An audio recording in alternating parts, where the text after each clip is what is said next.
Greetings and salutations, good people. Welcome to Lessons in Deeper Wisdom. I am your man, Nashan. I am with the light bulb of higher thought, Mr. HT in the house. It is I. Hello. And today we are going to cover a subject that is near and dear to my heart. A little bit out there for a lot of people, so we're going to go a little bit deep with people. So stick with us. A little bit deep, does it? Okay, a lot deep. Oh, but I mean, I'm just asking. For some people, it's a little bit. For some people, it's a lot of bit. So you got to be. It depends on where you're at. But we're going to cover spell casting and spell work. Ooh, yeah. I kind of like that. This is interesting. This is my wheelhouse right here. I love this. Okay, I'm glad. Maybe I can ask some questions that steer the boat into some murky waters. I like it. Challenges. I like it. Yeah. So okay, today we're going to talk about what spell casting, what magic is first, and then we're going to talk about what spell casting is, and then we're going to talk about how to use it. Okay, and what it's for. So, first of all, when we talk about magic, the average person is going to think, some guy on stage in Las Vegas pulling rabbits out of a hat, making, wands turn into flowers, that sort of thing. That is not what we're talking about. But how did they do it? Well, that's called illusionists. They are people who misguide or misdirect in ways that, trick your eyes into thinking that something happened that didn't actually happen. That's a different thing. That is called, a trick of the eyes. That's sleight of hand and that sort of thing. That's stage magic. That is not what we're talking about. When I'm talking about magic, it's not M-A-G-I-C, it's M-A-G-I-C-K. And the difference is magic with a K is the manipulation of energetic forces, subtle energetic forces to alter probability and change reality. That's what magic with a K is. Fair. Okay. So all this time, the magic with the C is the fake magic, but magic with the K is the real magic. Right. Cool. And both have existed for a very long time. Magic with the K has had a lot of different names. But ultimately, if you go back into history, you will find that almost every society and organization has had a group of individuals who practice magic with a K, and sometimes use magic with a C to sort of demonstrate that. But ultimately, magic with a K is the actual manipulation of reality versus the illusion of manipulating reality. Okay? So we'll start with, we know what magic is. Now, what is spellcasting?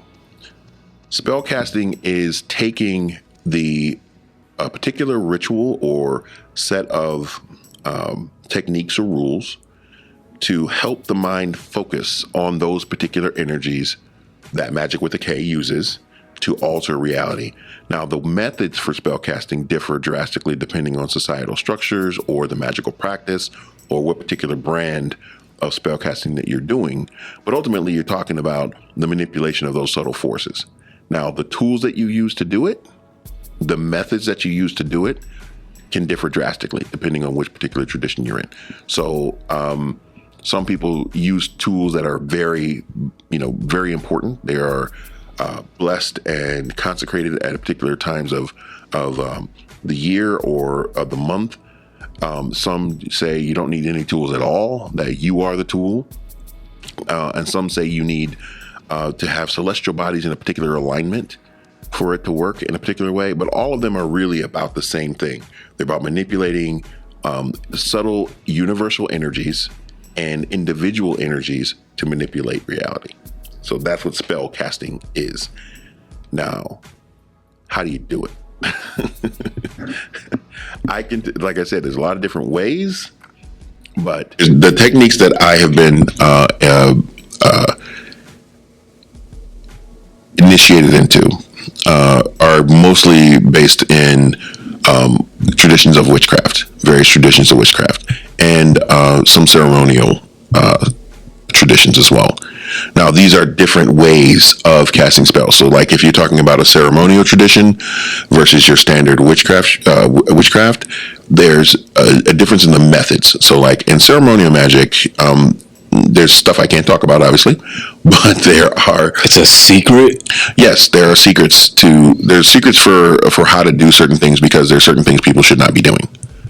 Simply for the uninitiated. Okay, maybe I should talk about that first. Being initiated into a particular magical tradition is this.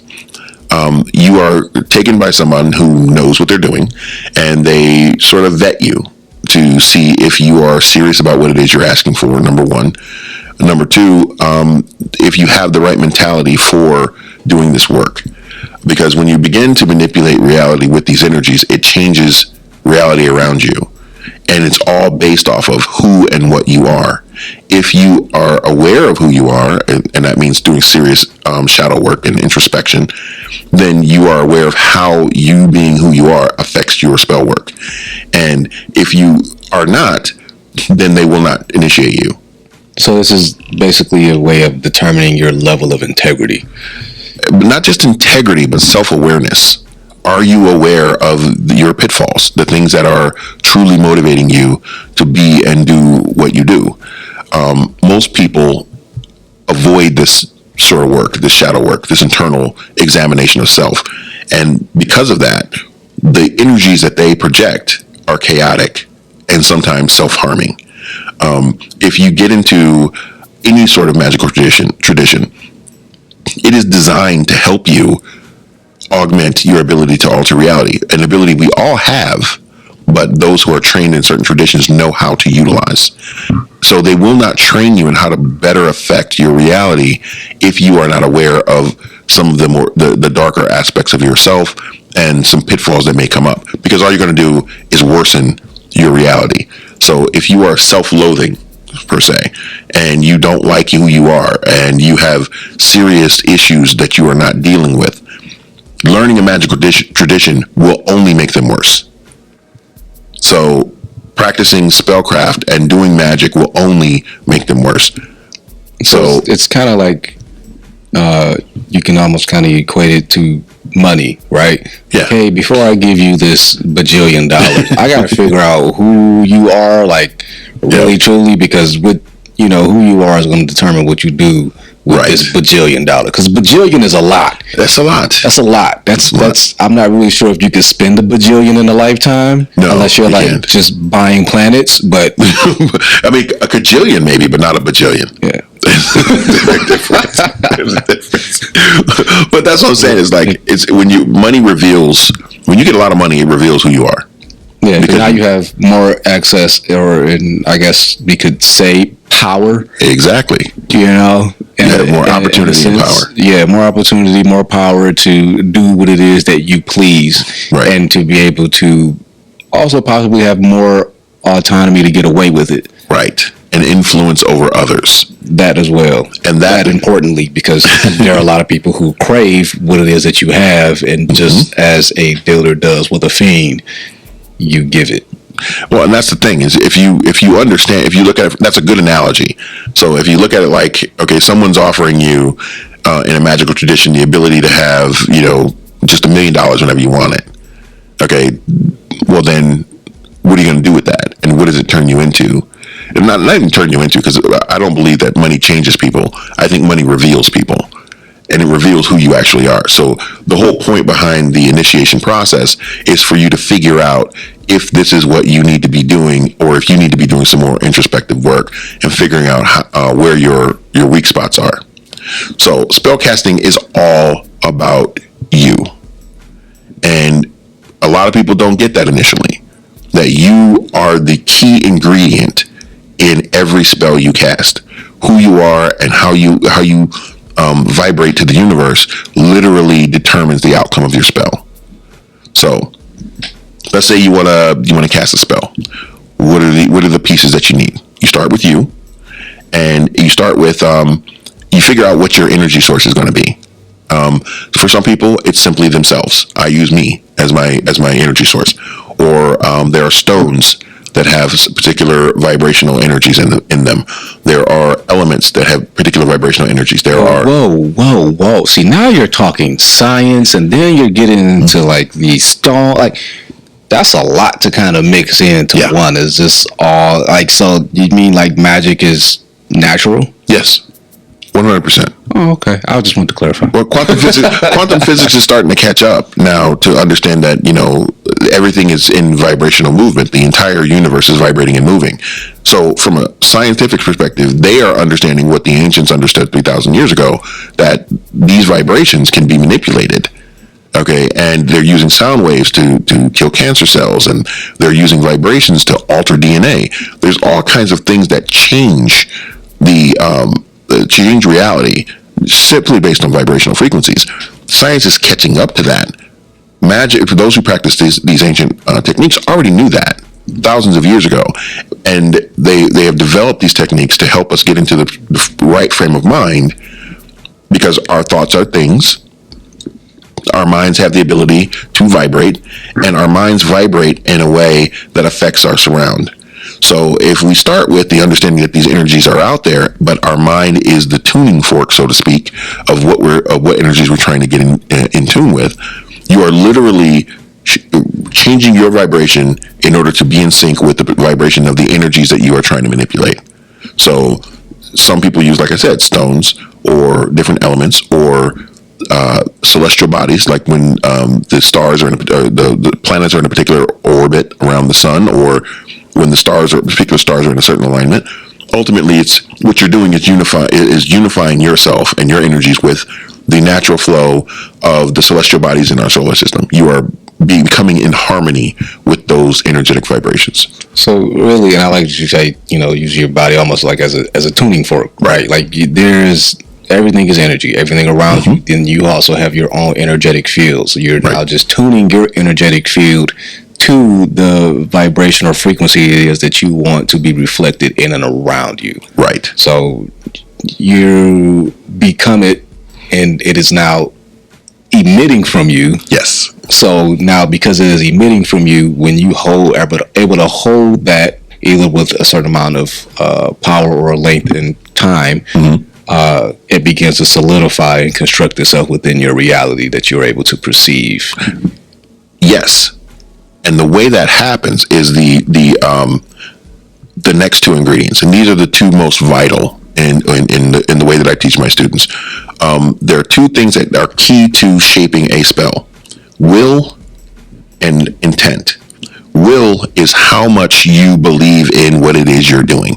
How strong is your internal mental power to project your will upon this energy that you are pulling through, and to pull that energy through and make it do what it is you want to do.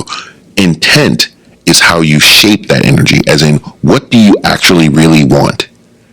And that energy is shaped by the mental images that you create when casting the spell, and the vibration of who you actually are on the inside. Not who you lie and tell everybody else you are, but who you actually are. So like I said, if you are self-loathing and you cast a spell to get a new job, but you hate yourself secretly, that vibration of self-hatred still comes through in your spell, and it will taint the spell you are casting. So then, will you get a job that hates you? You will get a job where you will find people who hate you, or a job that you hate. Or a job that you hate. Yeah, I can see that. Because you have injected yourself into the spell, and so the thing that you want is not necessarily the thing that you actually want for you. And you have to be conscious of where you are in that internal development, so that when you cast a spell, you're casting the spell with the purest intent that you can. Okay? No, you can't 100% know who you are all the time, because we're constantly changing. But you can have a good idea of what your baseline is, who you are really as a person behind closed doors when nobody's looking. If you can tell the truth to yourself about who that person is, then you're ready for spell casting. If you can't, and you continue to lie to yourself, then you're going to have your spells get tainted every time you cast one. So be careful with your magic. Absolutely. But be careful with yourself first. It's more important to know who you are than it is to cast a spell. Well, I feel like that's just probably the way that I think is because I'm a very introspective person in general. Not everybody is, which is, they're fine. That's fine. Then they shouldn't be casting spells. I would agree. I would agree, knowing now what I know, even just from this bit of information. No, maybe they shouldn't be casting spells. But people are going to do what they want to do, and we have a choice to disagree with that.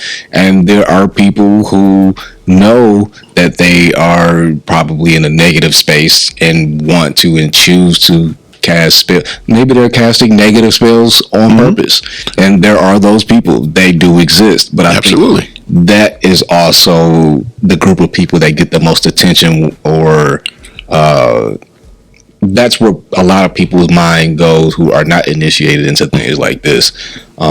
When they think about spells and spell casting, they immediately think about the negative and the bad people, or witches as they believe them to be. Well, Hollywood had a lot to do with that too. Well, Hollywood has a lot to do with a lot of things. It's almost kind of, and I don't want to get too far off with this, but it's the same example I like to use with when it comes to aliens, right? And a lot of people are like, oh, aliens this, aliens that, and I'm like, okay, what would you quantify as being alien? Yeah. If you didn't have the Hollywood version of what alien is, what would you assume or think it to be? Because now we have to think about the concept of something being alien, which means it's probably beyond whatever it is that you're thinking.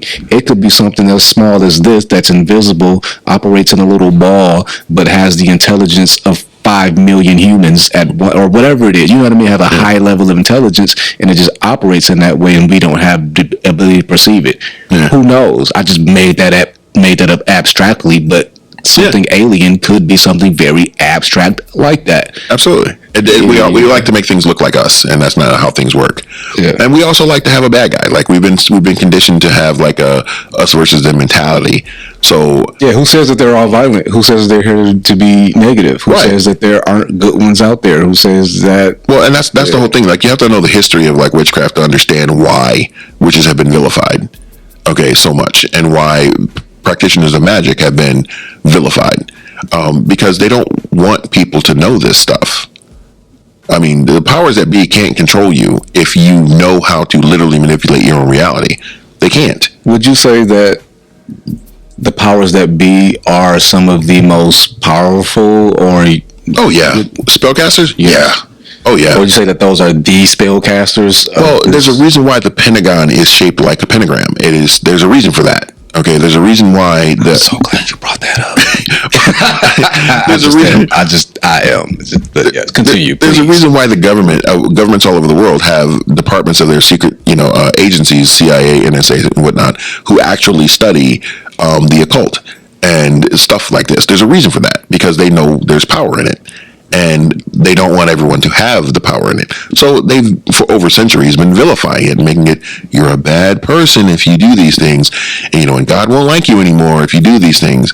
But then they turn around and go back into their homes and do the same things. Wow. Of course. They were literally in England. There were families who were big supporters of the Pope, and who were, like, oh yeah, we're really involved in the church. Had some of the biggest traditions of witchcraft that came from them, because they were rich and wealthy. They had to make the appearance of being with the church for political reasons, but they were hardcore practitioners of the craft and have kept the traditions alive for centuries. So it's like there's wisdom in understanding that the governments and agencies of this world do not take this lightly.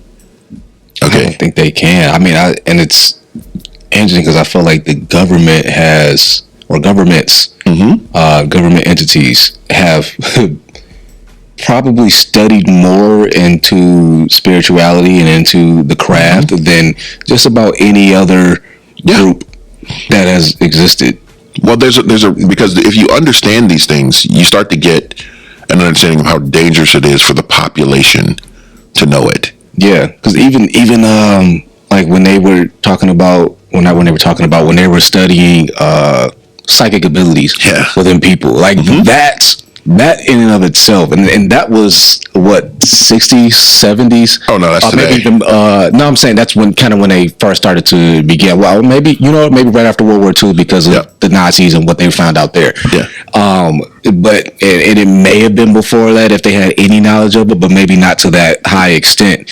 And then it's like, okay, they were doing that now. Where do you think they are now, and this is me speaking to the general populace, like, Yeah.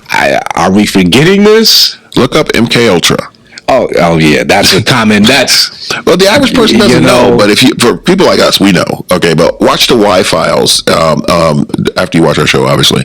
But on YouTube, watch the Y Files. They got great episodes on MK Ultra and the government secret programs who do this. There's all kinds of stuff they got. Psychic released. soldiers and all kinds of things. Remote viewing, all kinds of crazy stuff. Remote viewing program. And that's what I mean. They understand that this exists, and it's all tied to the same thing. There's a program that they talk about on the Wi-Fi that literally talks about the manipulation of reality.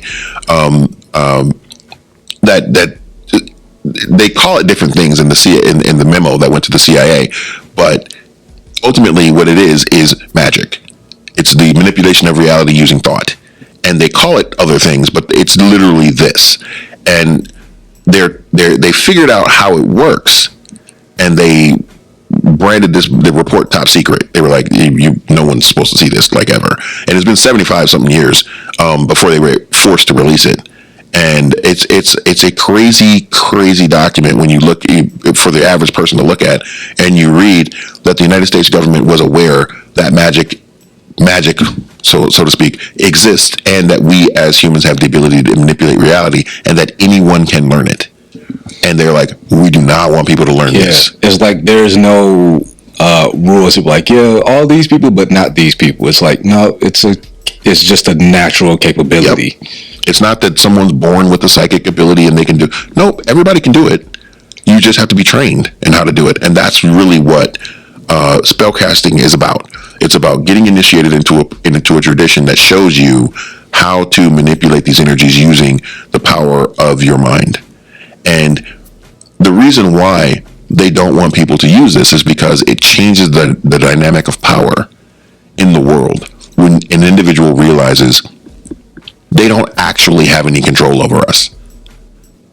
They really don't.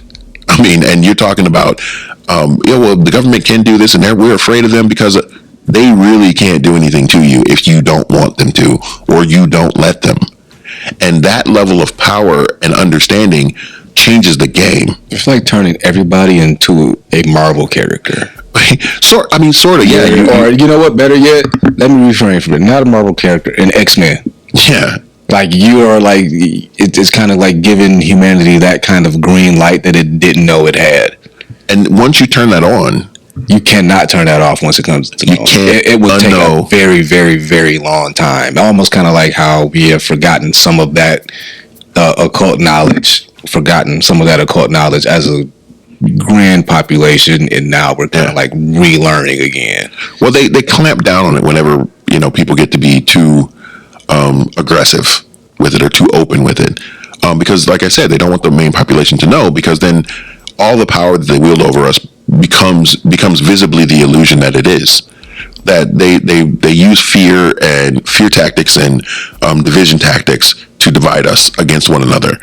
When you realize we all have this power to manipulate reality the way we want to, then you really don't have to worry about your fellow neighbor about anything. You don't have to live in a state of lack. You don't have to live in a state of constant terror that something's going to happen to you, because you can literally start to change the things around you and move things the way you want to.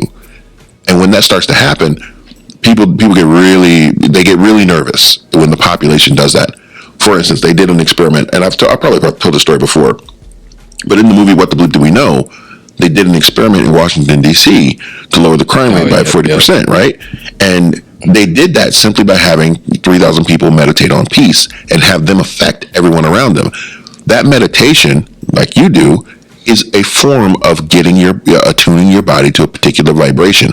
They attuned to peace and love, and that vibration affected everyone else in the city and lowered the crime rate by 25%. That is a spell. Now, they simply use themselves as the tuning fork and their collective as their collective vibration as the tool to manipulate the vibration of everyone else around them, but it's still a spell. Now, some use different tools. Like in my tradition, I use what's called an athame, which is a ritual dagger, which is designed to focus the mind and focus our energy through a physical object onto a particular point in space-time. So in my tradition, we use that. We also use incense and candles, all of which are tools designed to focus the mind into a particular vibrational frequency. We also use ritual. And ritual is just a set of procedures that you follow, sort of like an instruction manual that you follow for a ritual in order to make to get you to the vibrational frequency you want in a very orderly and foreseeable pattern. For instance, one of the first things we do is called grounding and centering. And what that is sitting on the ground, relaxing your mind, relaxing your body, and allowing any negative energies that you might carry to flow out of you and into the earth, and then bring energy from the universe down through the crown chakra into the middle of your chest, and holding that energy present and being in tune with both the earth and the rest of the universe, grounding and centering. And that is a meditation that I do and both tell people or teach people to do before they even enter intentionally go into a deep meditation. Right. You know, right? Because you go into a deep meditation without grounding and centering yourself, you can lose yourself a little bit. Right. You can lose yourself a little bit. And some people that can be a little bit scary. So, you know, grab your seatbelt basically is what it is. Right. And that your job as the instructor is to teach them how to find that space and how to find that vibrational frequency. And that's really what people who initiate others do. They teach them how to reach the vibrational frequencies that they need in order to go into the next phase of the ritual. So in my tradition, you go to grounding and centering. There you do smudging and anointing. Next you do smudging and anointing, where you physically cleanse yourself with smoke and incense to basically and then oils to anoint the physical body and get that physical body into a vibrational frequency that you want. You enter into the space that you'll be using for your circle. You cast a circle of protection, or an energetic circle of protection around the space. You call in whatever energetic beings you wish to commune with or work with, usually calling the four quarters, the four elements, earth, air, water, and fire. And then you call in your whatever deity you're going to be working with, whether that be Jehovah or Aphrodite or whoever. And then those entities come and share their energy with you during your ritual and be present. And then from there you do your statement of purpose, which tells everyone involved in the ritual what we're here to do, so that we are all on the same mental wavelength. This is what we're here to do. We're going to celebrate Samhain, or the what normal people, but what mainstream would call Halloween.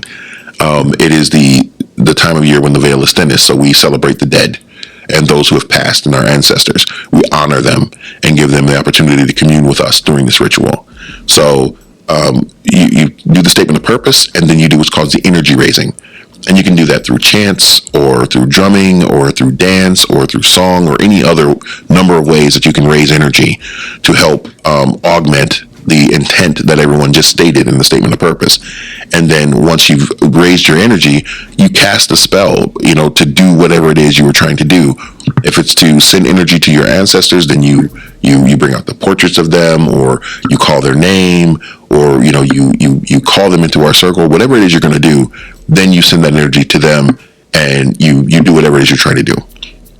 Once that's done, you celebrate usually with cakes and ale, by basically taking in cakes so that you may, as a blessing to say, may I never hunger, or may you never hunger, and then usually a wine or something, some sort of juice, and say, may you never thirst. It's basically the same as taking communion in the church, and it's where the church got it from.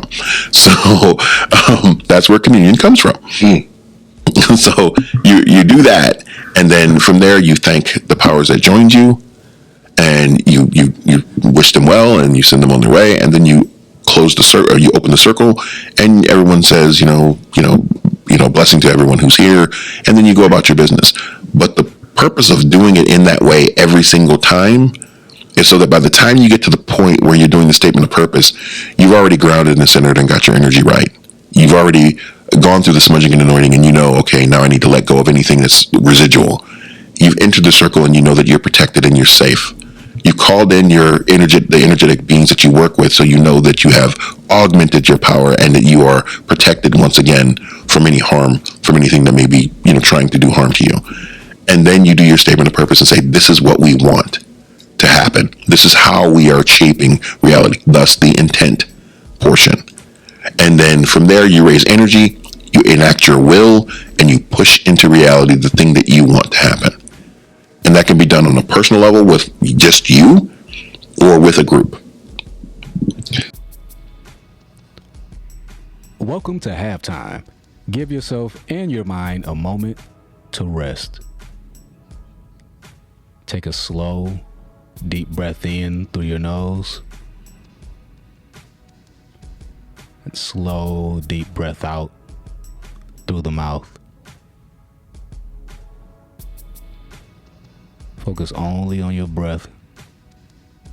Take another slow, deep breath in. And another slow, deep breath out. Feel better? Good. We want to take this moment to thank you for listening and watching this podcast. We hope you take something positive from it. Make sure you like, subscribe, and comment your light bulb moments. We also want to thank one of our biggest sponsors that make this podcast possible, Podcastic. Check them out at podcasticlife.com. Back to the wisdom.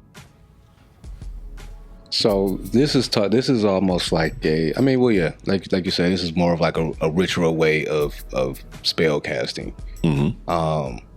And to me, I see a lot of parallels, like even what you say, like with communion. Like I see a lot of parallels with other religions and belief systems, or even just in the way we do everyday things.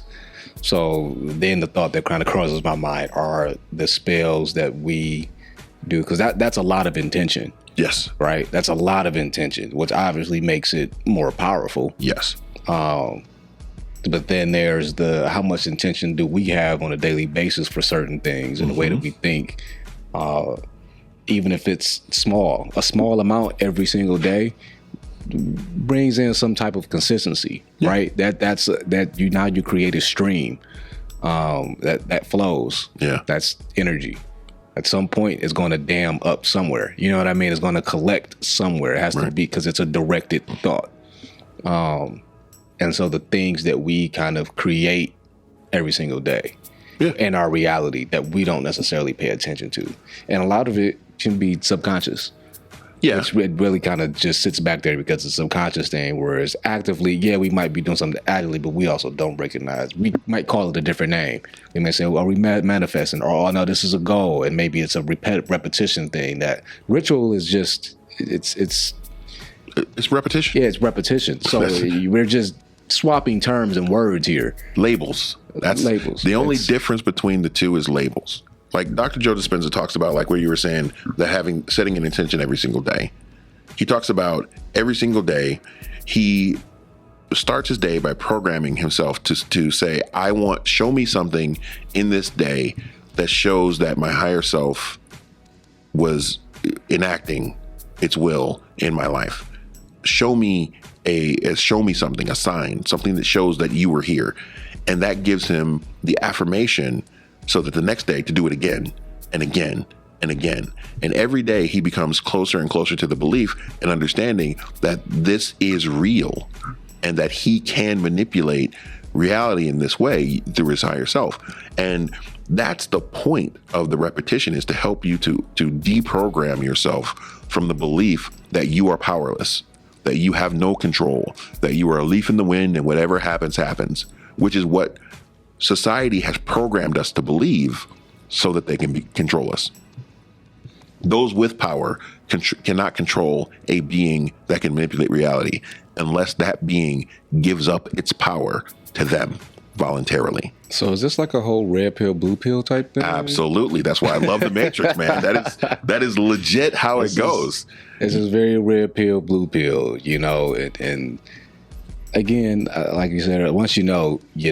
You can't unknow. Right. It's very tough to unknow. Matter of fact, you can't unknow. You can try to hide from it. There are students of mine who have gone back and they've been like, this is too far for me to go, so I'm going to go back to being how I was. And they try to. Yeah, but I feel like that would drive you into a state of psychosis in some kind of way, right? I mean, it's something that kind of festers and would eat you alive from the inside out, because that's... Well, you think of it like I said, you have the shadow self, which is below even the subconscious. You're looking at that part of yourself that you try not to look at. Okay, and you don't want to look at it because those are the things you're afraid of. So it's already pushed into your subconscious and your shadow. When you learn something you don't want to learn, you go, nah. Then you basically try to consciously push it back into your subconscious by not paying attention to it. You ever wake up in the middle of the night and then you're like, I don't really want to be up right now. I got stuff to do tomorrow. I don't want to be up. And you have to force yourself to go back to sleep. That's what they're doing. They're saying, I don't want to be awake in this matrix. Okay. So I'm going to force myself to go back to sleep. And don't get me wrong, understanding the power of your own ability to cast spells or to do rituals and to manipulate your own reality is a scary thing at first. You're very scared of what it could mean and what the responsibility of it is, that I have to know who I am and I have to actively work on, being the best version of myself. That's hard to do. So I get why people don't want to acknowledge it. I get why people want to vilify it, because then they don't have to deal with the truth of it. You are powerful enough to change your own life, and you have a responsibility to do so. And that's a scary responsibility for most people. It is. So what's this other version of spell casting? What do you mean, like the ceremonial one? Or you mean like the one we do every day?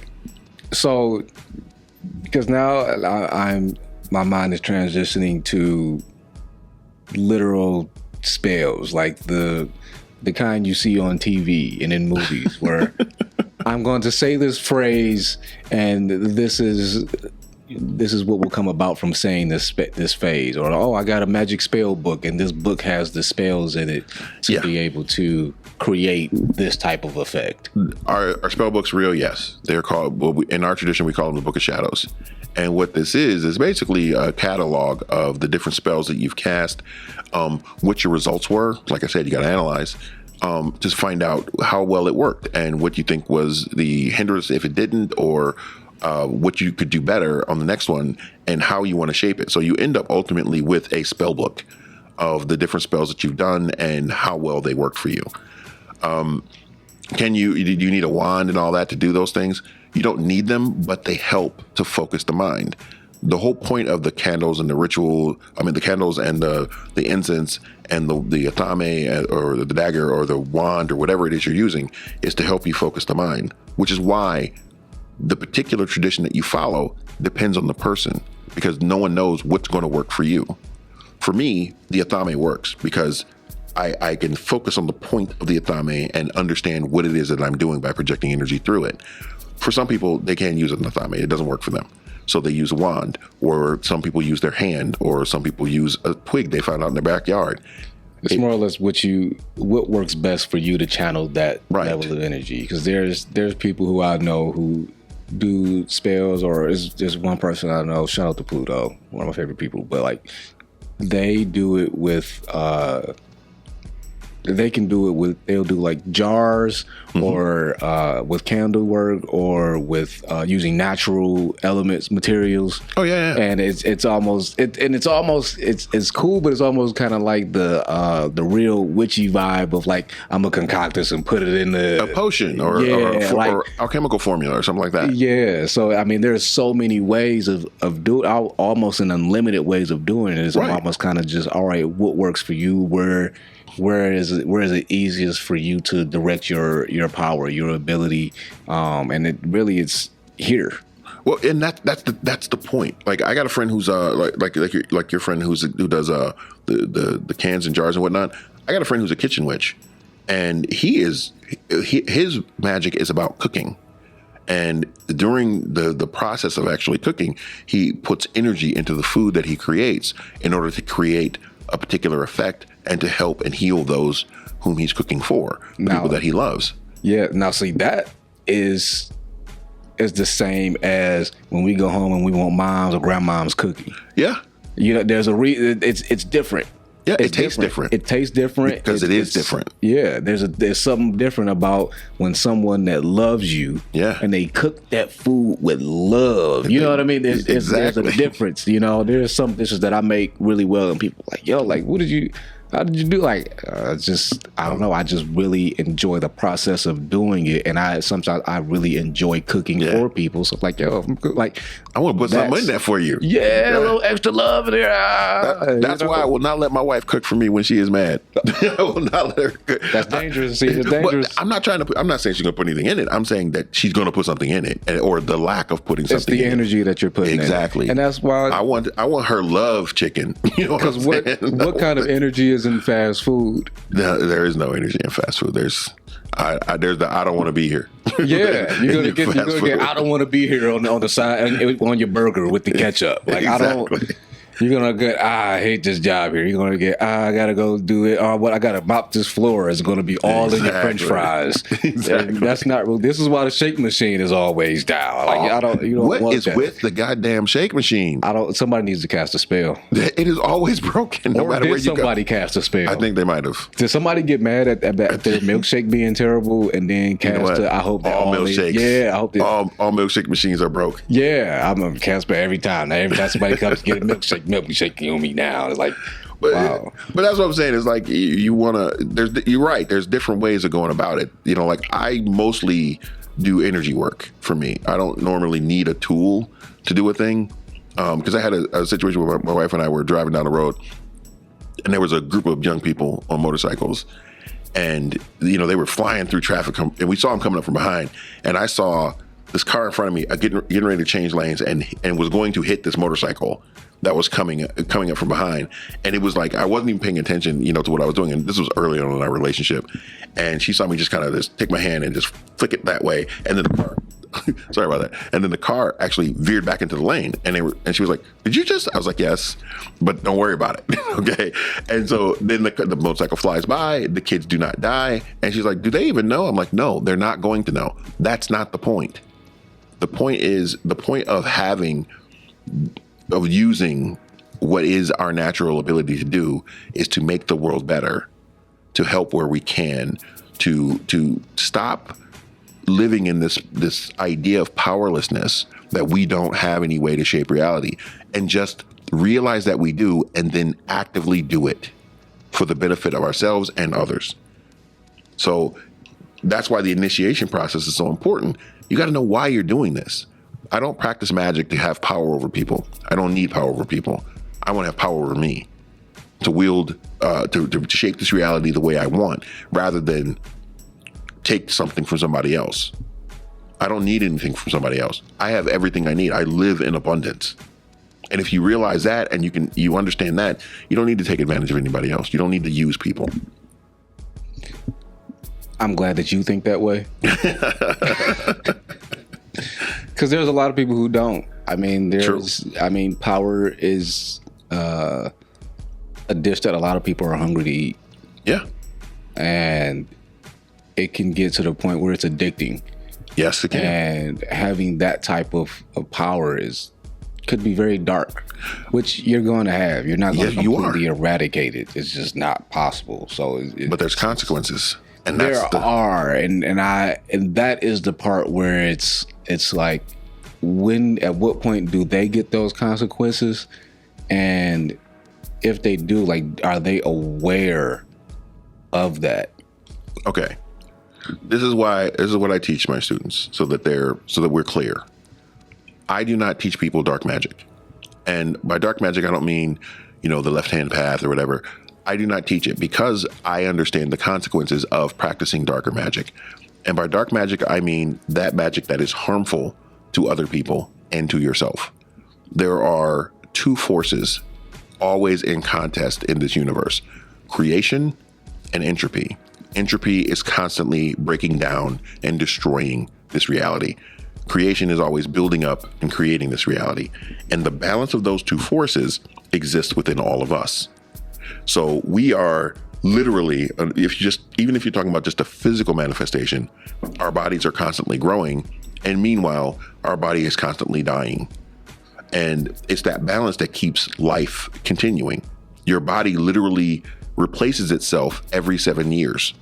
Everything about you, from your teeth, your eyes, everything about you changes over the course of 7 years. So when you replace all these cells over 7 years, your body becomes a different thing.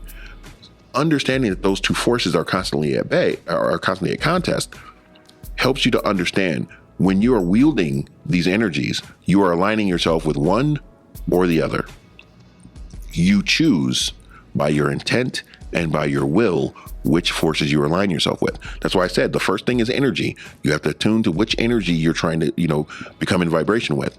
You attune yourself to a darker, destructive vibrational energy, there are consequences. So is there, just for clarification, because I've heard both terms, is there a difference between dark magic and black magic? No, they're the same thing, different label. Ultimately, what you're talking about is attuning yourself with a destructive force. Now, is there sometimes a need for destructive magic? Yes. There's sometimes something needs to get destroyed, and you have to attune yourself to that in order to destroy it. Do you want to play with that energy all the time? No, because it throws to play with. But. Right. It's think of it this way: you are tuning your mind, spirit, and body with an energy that is ultimately about nothing but destruction. What that will do to you is destroy you and everything around you. Okay, it's consuming. Exactly. Its purpose is to consume and destroy. So aligning yourself with that energy will ultimately destroy you and everything around you. So it may not be that it comes back directly to you, but it may come and hit your kids. It may come and hit your house. It may come and hit your parent. It may come and hit your best friend. It can cause all kinds of negative things to happen that you can't control because you invited that energy in, which is why you do not play with that.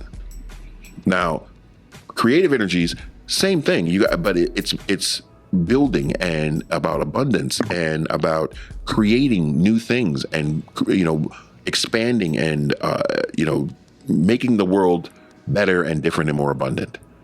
You align yourself with those energies, and you will bring those energies into your manifestation. People around you will get better.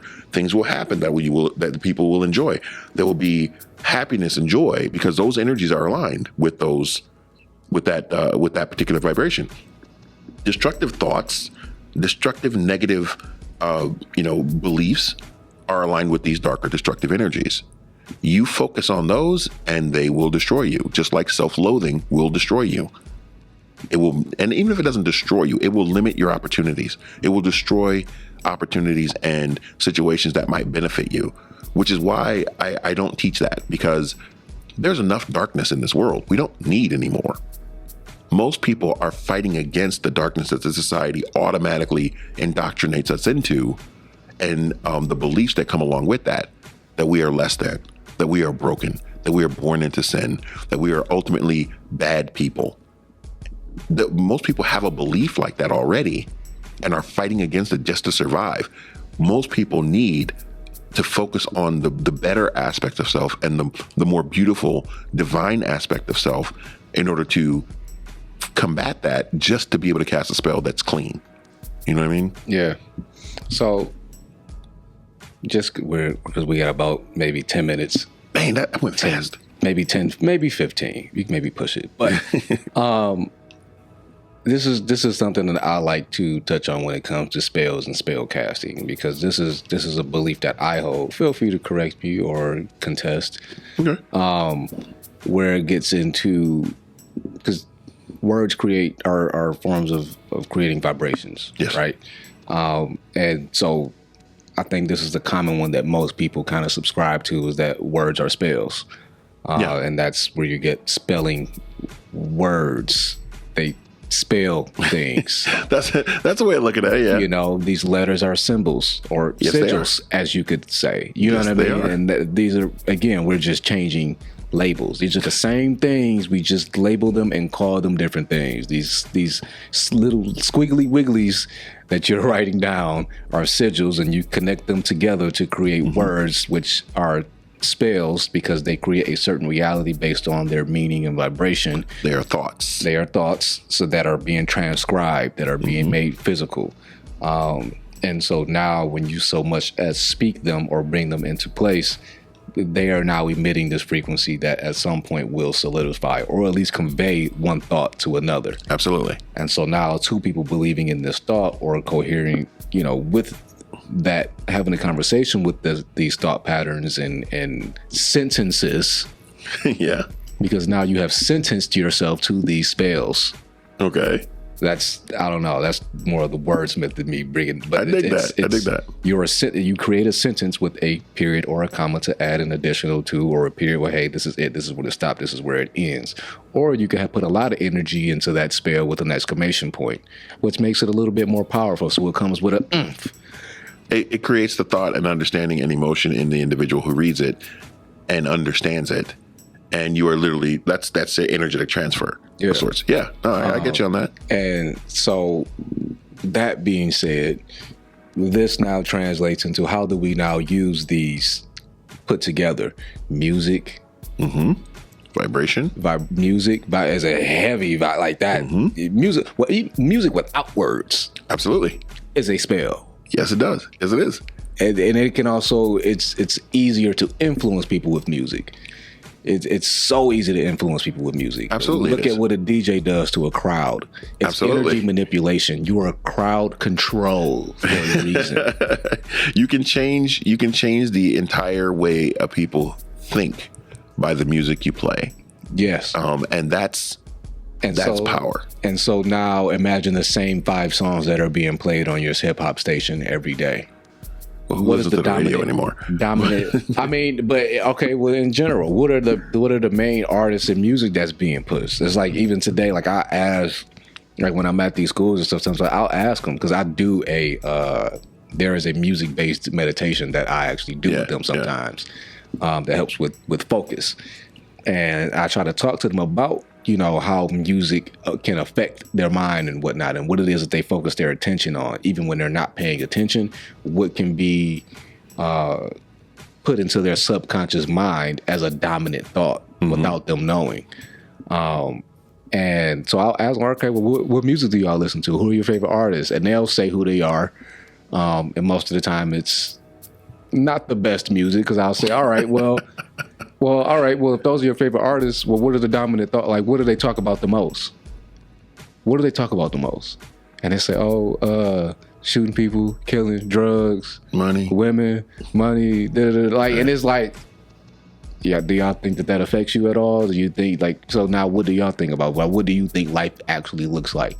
What do you think now is your dominant thought? Do you think that affects the way that you think, in the way that you are, in the way that you view things? It depends on how they interpret it. But I agree with you that it does have an effect. And how it affects the individual depends on the individual. Because like, I'll come, if I'm looking to get hyped up for a show or for a speech that I have to give or a sermon that I have to give, I will listen to some Tupac. Okay, which is not talking about anything. But it's again how you interpret. That's why I'm not going to say, "Oh, this does affect every single one." Like every single one of you are like this because that's the music you listen to. Right. Like, no, all right. How do you use it? But again, I'm gonna go. All right, what are the dominant thoughts that are entering your mind? Yeah, and you have to be careful of that. And yeah, and just being mindful. Yeah, I just want you to be mindful and conscious of what it is, because now you can translate that into other things. That are affecting, that could be in your subconscious, whether it be a commercial that you hear every single day that you don't even know, or like now you walking around and all of a sudden you J.G. Whitworth 877 cash now, you out of nowhere. Lord. Yes, it's my money and I need it now. Like, wait, why do I say that? That earworm. We've all had that one. Yeah, or you're walking around, or you there's a song that you do not like, but all of a sudden you know all the lyrics to it. Mm-hmm. And you just start blurting them out, and you're like, "Oh, wait a minute! I don't even like this song." Because you put it in your sphere, you put it in your energy. You put it in your energy. Well, and that's the thing. Like you're 100% correct. Like you have to be conscious of what it is you ingest into your spirit or into your vibrational matrix. And I'm with that. That should be something that people, when you become self-aware and you do that know thyself part, that beginning part, where you're figuring out what your will and intent is, you have to look at what you're feeding your spirit and what you're feeding your mind. And if you're feeding it something that it shouldn't, like for instance, I had to stop listening to Tupac so much because Tupac is a death worshiper. I love Pac. I love everything about Pac, but I understand his later work was a lot of worshiping death and killing and all that stuff. And it was like, I can't have that in my spirit all the time. I listen to it every now and again and it's not that big a deal, but every single day like I was, nah.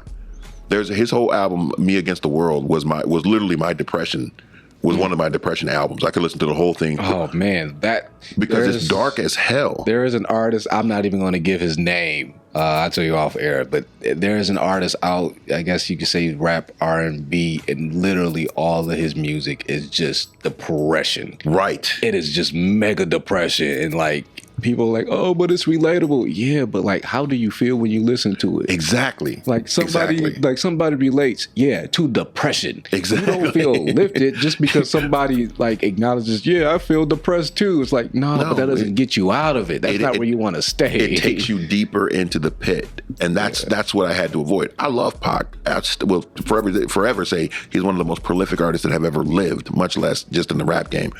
But I understand the nature of where he was going and where he was at that time. And the vibration comes through clearly in his music that there was a lot of pain and paranoia and anger going through his music. And it comes across when you listen to it. So it's like, you have to be conscious of what you bring into your sphere and what you allow to shape your intent, you know, and that's a conscious thing. And that's where, like I said, the initiatory process is about helping you to understand that you are responsible for what you ingest, just like you're responsible for everything you eat.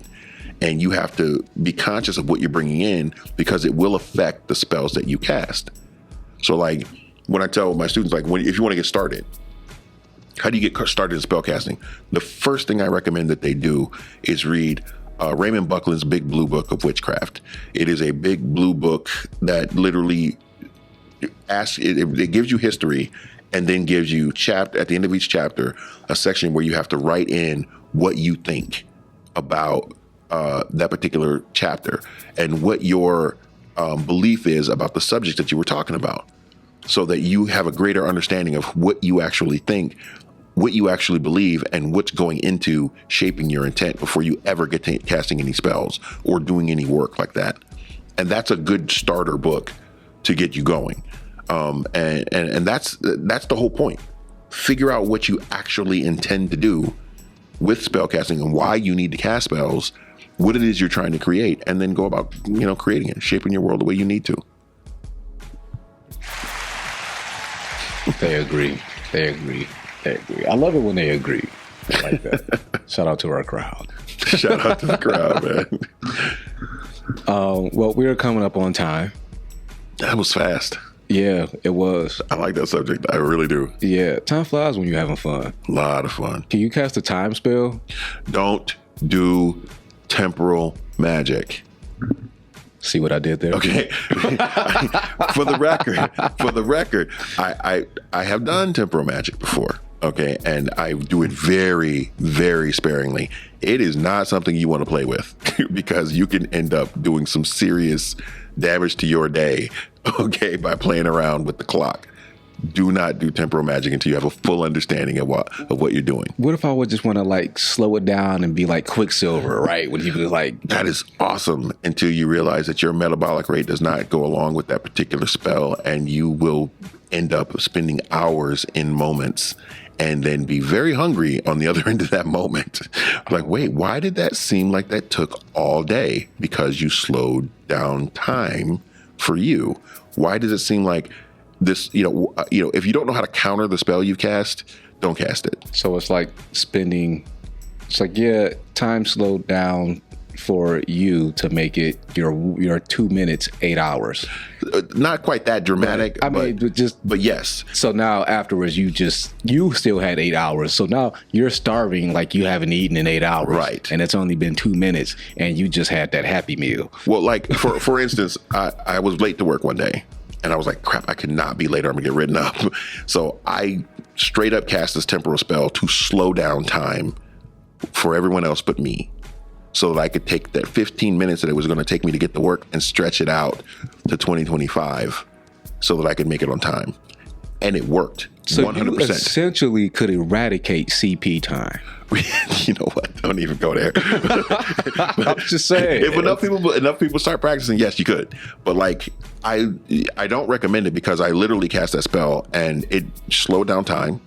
I got there in what for me was 25 minutes, but I made it in 15. Okay, for everybody else. So I was there on time. And then my day was like 10, 15 hours because I didn't counter the spell. So the day just drug on. And every single time I look up at the clock, I'm like, it's been an hour. It's been 5 or 10 minutes. I'm like, God dang it, what's going on? It's almost kind of like it lingers. It continued to slow down time. And for everyone but me. So it seemed like everything was dragging on. And I eventually countered the spell so my day would end. But it was just like when you start playing with those forces, it seems like a oh yeah, that's super sci-fi stuff. It's really not. And when you start to do it and you start to see the effects, you have to start to realize the responsibility that goes along with it. Don't play with these things. Do them seriously or don't do them at all. Don't dabble. That is probably the most important 2 words that you can say for this entire show is don't dabble. Get in. If you're going to get in. Do the work. If you're not going to get in, don't get in. Don't dabble. Don't play. Is that what you are leaving us with? I can leave you with that. That's good for me. I'm with that. Cool. Yeah, as far as don't dabble, don't write on the board if you don't have an eraser. That's a good one too. Don't write on the board without an eraser. That being said, I really appreciate the fact that you guys watch us and listen to us babble on for about an hour about whatever the subject matter is. It's deep though. It's deep stuff. I enjoy it, so I hope that you guys enjoy it. Please comment, like, subscribe, hit the little like button. That helps us. Yes, it does. Tremendously. Tell your brother, cousin, auntie, mother, all them people at your family reunions. I know it's that time of the year. The people at the job, the people that you don't like, the people that you do like. Hey, if you want, just tell your dog. Maybe your dog wants to. Who knows? What? We are not getting into the canine sphere. I'm not ready for the canines yet. Oh, okay. They get rude on comments. That's what I'm saying. So they might.